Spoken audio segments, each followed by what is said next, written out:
भारत के प्रजातंत्र पर आज मोदी सरकार ने कुठाराघात किया है, हमला बोला है। भारत के डेमोक्रेसी और चुनावी मशीनरी की स्वायत्तता, निर्भीकता, निष्पक्षता, उन सबको बुलडोजर के नीचे कुचल डाला है। अब चुनाव आयोग के मुख्य चुनाव आयुक्त और चुनाव आयुक्त अब एक जेबी चुनाव आयोग बनाने का कानून आज मोदी सरकार बुलडोज करके राज्यसभा में पारित करवा रही है। एक समय था जब ईसी, इलेक्शन कमीशन का मतलब था इलेक्टोरल क्रेडिबिलिटी। आज ईसी का मतलब बन गया है इलेक्शंस कॉम्प्रोमाइज्ड।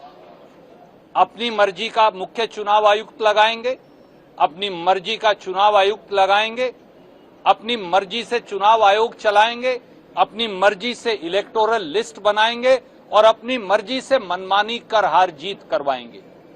प्रजातंत्र पर शायद ये सबसे बड़े हमलों में से एक है जो मोदी सरकार ने पिछले 9 साल में किया है।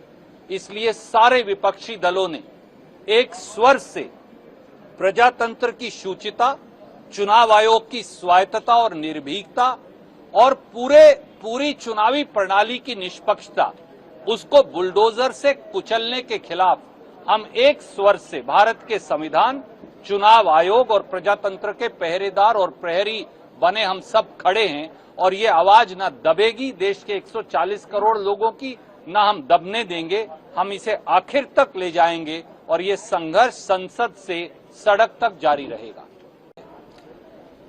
अब चुनाव आयोग के मुख्य चुनाव आयुक्त और चुनाव आयुक्त अब एक जेबी चुनाव आयोग बनाने का कानून आज मोदी सरकार बुलडोज करके राज्यसभा में पारित करवा रही है।